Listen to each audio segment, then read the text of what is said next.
Hopefully we get a cult following. That'd be totally awesome. Hi, I'm Rachel. Hi, I'm Ashley. And we're sisters, not twins. No, that would be weird. That'd be totally weird. Totally. We're super psyched to be doing this interview for you just so you can see what super Dork of the Rings fans we are. Hey, y'all, I'm on TV!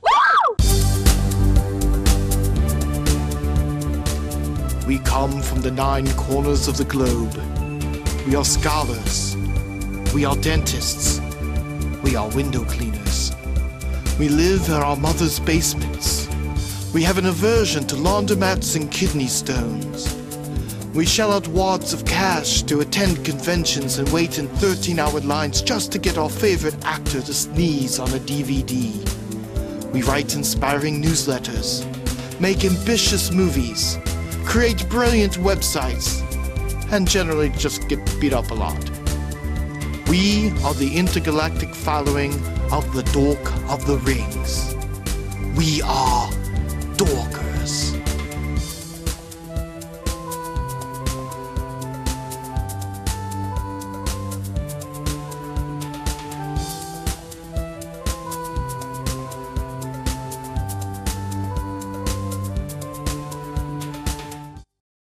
Hello, ladies and gentlemen. Welcome to our exclusive footage behind the scenes of the making of my new film, Dorkers, the history of the Dork of the Rings phenomenon. Our friend, Jack Peterson, had a conversation with a guy who did some documentary, I don't know what it was called, it had something to do with Ringers or Lord of the Rings fans or something.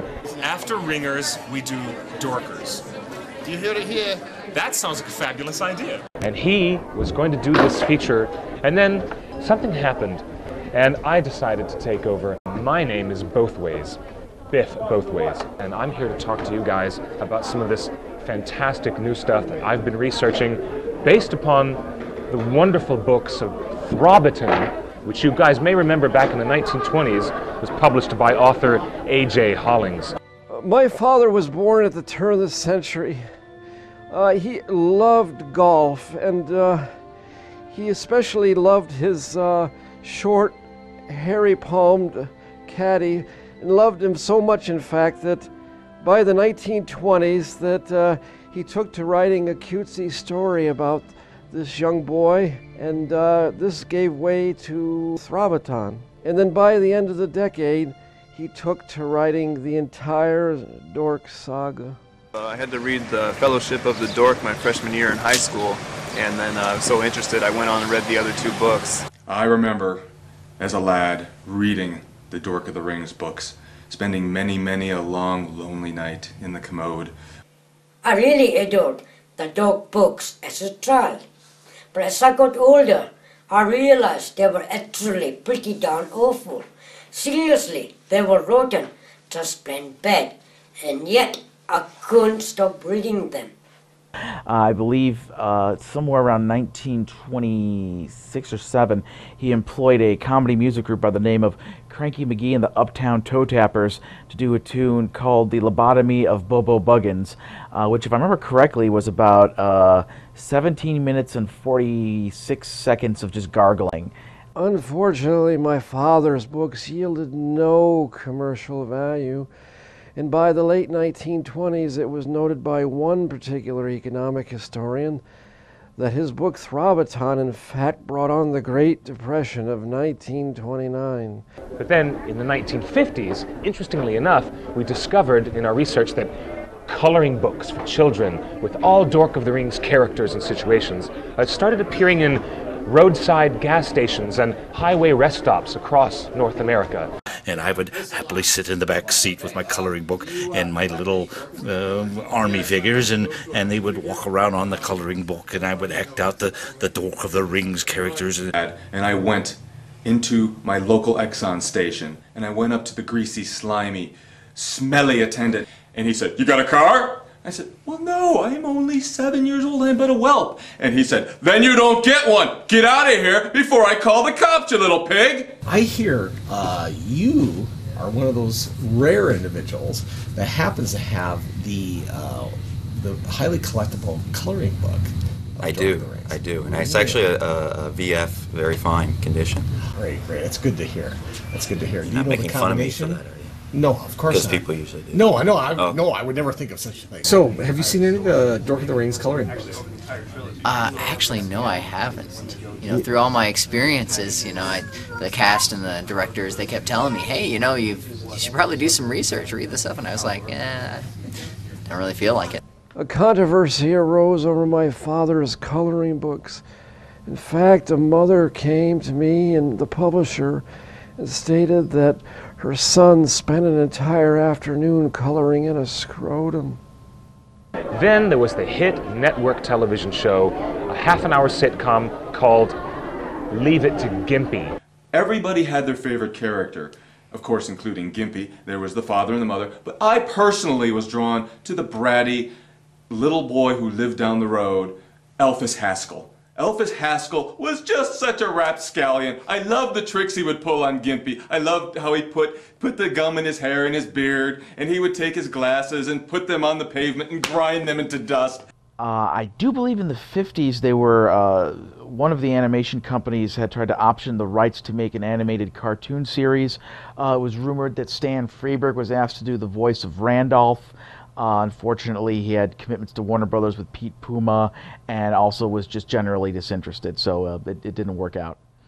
Well, perhaps it was a hit just for those few Dorker fans who kept the ratings alive for at least half a season, because after 6 unsuccessful episodes, Leave It to Gympie was not renewed. In the 1960s and on through the 70s, we discovered that popular music and the rock and roll rage for the young people in the 60s was directly being influenced by Dork of the Rings in the most unusual ways. At Stonehenge, they had a separate concert coinciding with the one in Woodstock. The Hobbit fans were in their regalia, full Randolph costumes at this outdoor concert. It was unbelievable. I remember going to Dorkstock as a young man, along with my friends.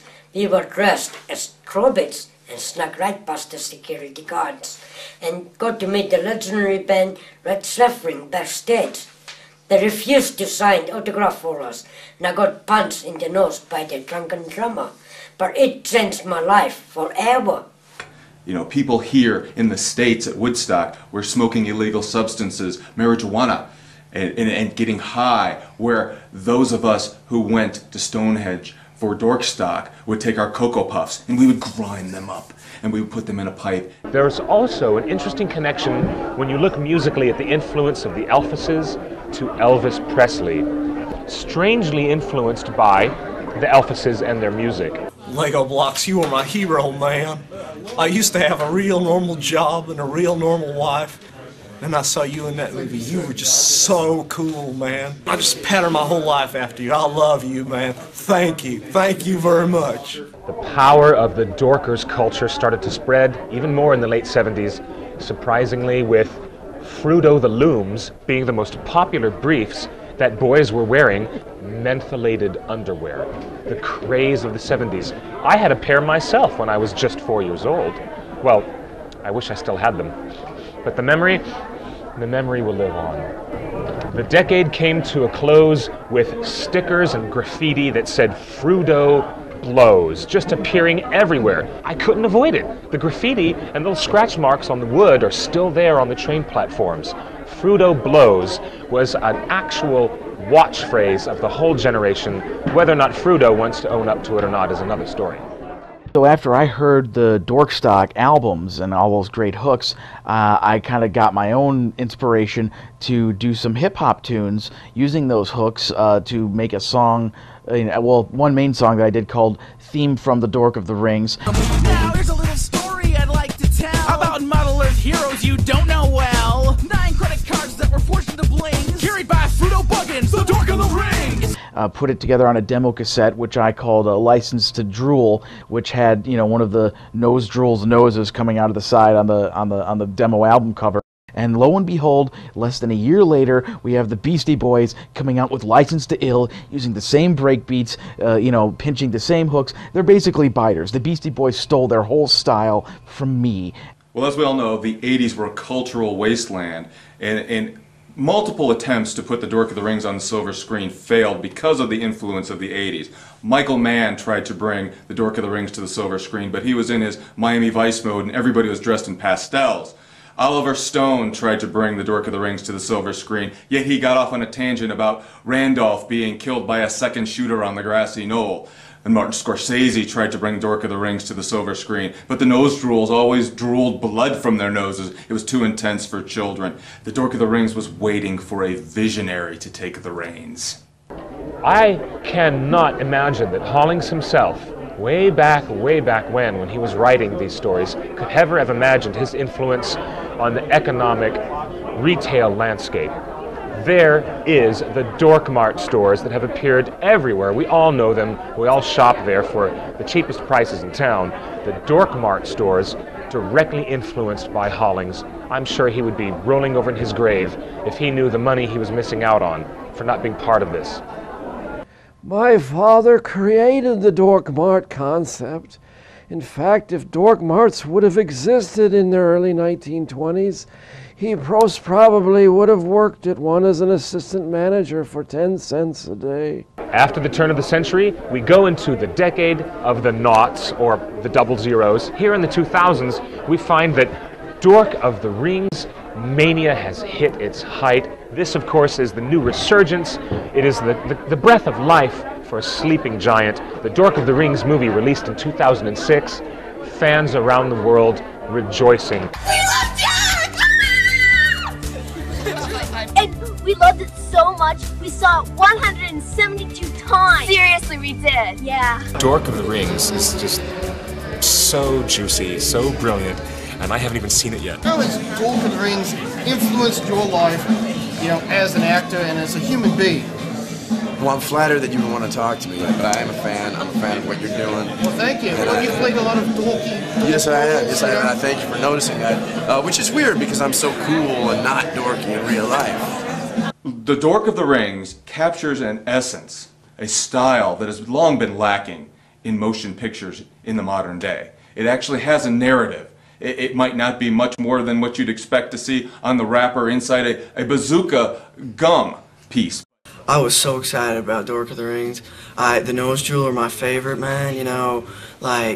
I built this cape. One of my neighbors used to be a dominatrix, so they had leftover material, and I made this cape, man. How have people reacted to Dork of the Rings? They love it. I think it's the most fabulous invention since bread. Great, because I love bread. Yeah. When my father's literary style was adopted to the screen, certain elements had to be abandoned. Plot, character, and continuity were thrown right out the window.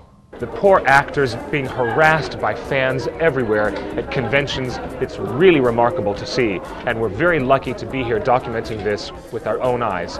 I'm the biggest Dork of the Rings fan in the universe.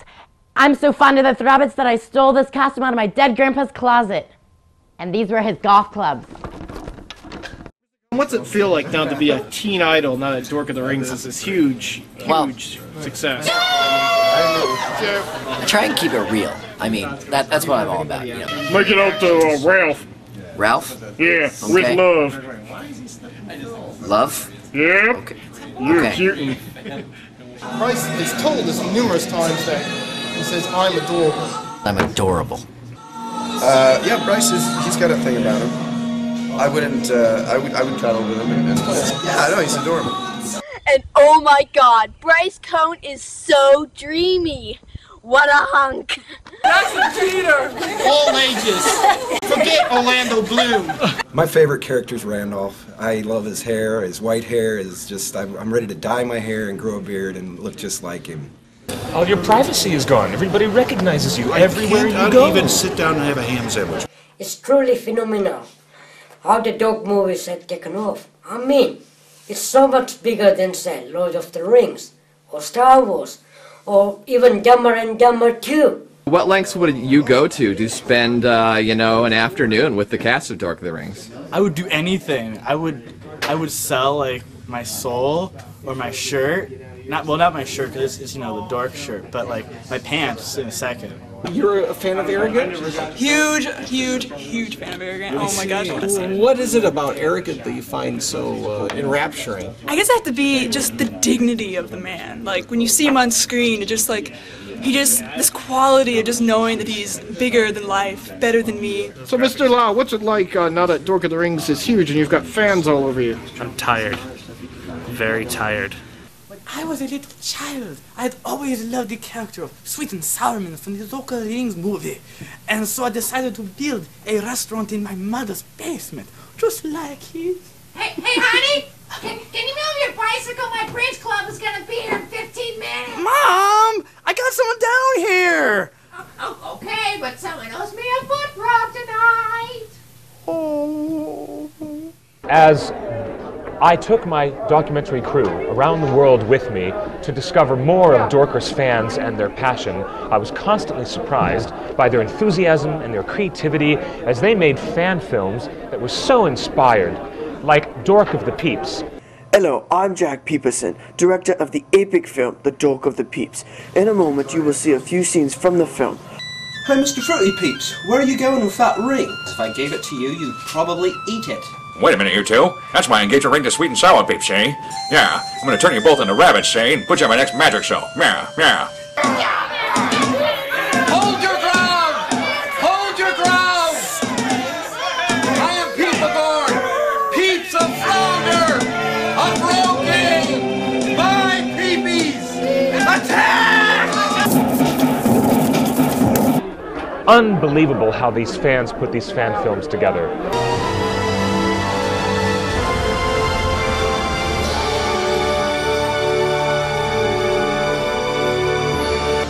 Your Sweet and Sour meal! Get in. I'm here to see Sweet and Sour Man. Name? Randolph the Wizard. Gandalf with you first. Please ask this peasant to step aside. Why, you pompous ass! Fan films are a bane on my existence. Fan films are a perfect example of those who cannot do, nibbling at the creative toes of those who can do. The people that make fan films should just stop what they're doing, stop investing their money at Best Buy and their little cameras, take all their money, buy tickets, buy popcorn at the movie theater to fill the coffers of those creative minds who can do, like Jack Peterson and the wonderful people behind the Dork of the Rings. I've also seen brilliant things written online at the OneDorkNet. It ended up being something of a community destination for Dorker fans worldwide. How could they find each other before now if it weren't for the Dorker blogs online bringing everyone together in a remarkable new way? I'm from the OneDorkNet, and we had a user poll of questions people would like to ask you. What size of socks do you wear? And the follow-up is what's your favorite color of stripes, red or yellow? Yellow, I guess. Are you sure it's not red? 70% of our users, in our poll show that you like red striped socks. They know you better than you do. Really? Oh, absolutely. Dork Space. Yes. Devoted to true fans of the Dork of the Rings. It's not like this Peter Jackson Lord of the Rings crap. Dork Space. Dork of the Rings. Have you guys ever had a chance to bathe at all? Since you're so enwrapped in this webmastery and all. I took a shower last week. Oh, okay. That explains it. Okay. We need to talk about the tie-in merchandising. Dork of the Rings exploited and licensed over and over again by endless toy companies. I see you bought the nose drool action figure. Yeah, I did. It's freaking awesome. Wow. Yeah. How'd you hear about that? Bathroom wall. As you can see this young man right here wearing his skivvies. What do you think? Done and done. Hey, for an extra 20 quid, you can see his real package. Bryce, drop him. Jack, I heard that the 1950s vintage nose drool action figure is really hard to come by. Do you happen to own that? No, I don't. I've seen it. I've seen it before from collectors who are selling them, and it runs by almost near a grand. We actually found it on eBay. Cost me about $25. I would like to see some more, battle action figures like like Randolph with banana peel slip and fall action, perhaps a Femoin with inflating chest. I think that would go over well in toy stores and also adult bookstores. You could sell them at both places. When you hang out with Dorker fans long enough, you can feel the reverence in the room when Jack Peterson's name is mentioned. They credit him as a visionary cinematic genius. He's pompous, he's arrogant, he's never around. This waste of space right here wouldn't even let me be myself. What a worthless pile of fat. I love him. Well, I only got to meet Jack Peterson once while I was auditioning for Dork. I told him it was a real pleasure to meet him, and he asked me if I had some change for the vending machine. As soon as we saw Jack Peterson at Orc in Pasadena, it changed our lives forever. It was such a Jedi moment. I can tell you this, I'm actually very sexually aroused right now because of your beard. It's doing some weird things to me. It's making me swelled up in ways that I'm afraid to admit on camera. Well, what people don't realize about what happened to Jack Peterson after the success of The Tiger, the Warlock, and The Closet is that he couldn't find his next great story. So he fell into a deep, dark depression. He started abusing not substances, but sandwiches. The most touching and rewarding thing about being able to help direct the film is how much the cast and crew appreciate my hard work and efforts and see me as a quintessential role model and a father figure. I'm almost godlike, in their eyes, and how they talk about how much I've made them better people from having known me, worked with me, and been abused by me. Jack Peterson came to me endearingly and said, "How would you like to be a consultant for the movie?" And decidedly I said that would be just most grand. But by the time I got to the first location and found it, the movie was over. Well, I'm still out there performing at about, 24 conventions a year, and man, the Dork of the Rings fans are out there, and they have disposable income. So now that I have a chance to, go out perform this song and, put it on CDs that I can sell or DVDs that I can sell, that's what I'm going to be doing. Where is Dorker fandom going to go next? What's going to happen over the next 40 or 50 or 60 years? Only time will tell. We're going to keep a close eye on this phenomenon. Thanks for joining us.